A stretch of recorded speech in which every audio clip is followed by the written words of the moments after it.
Aquí vamos con esta preciosísima, hola, una cachorrita. Nació con problemas en sus patitas traseras, no tiene movimiento.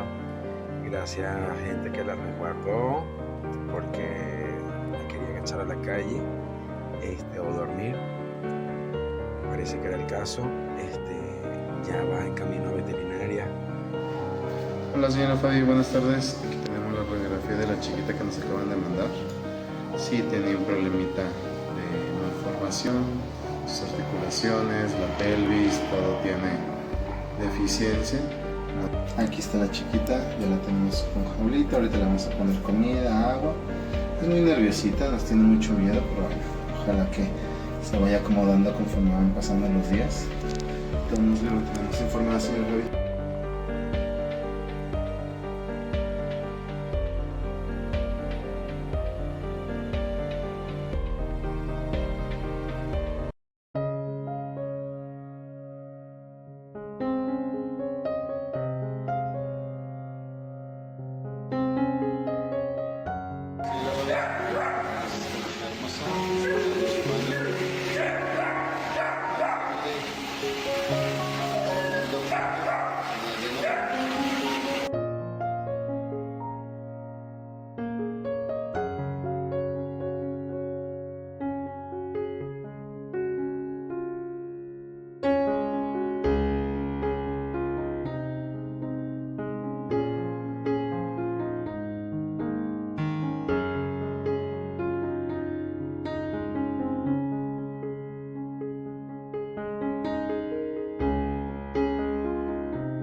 Chicos, ¿qué creen? Ahora la pasita amaneció un poco malita y pues no había querido comer y le tuvimos que dar una latita. Y pues a ver qué pasa. Vamos a llevar al médico a ver qué nos dice.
Pero no quería comer nada. Y ahorita ya comió poquita latita. Pasita, dice mi niña preciosa, ¿qué tiene mi niña? Está triste.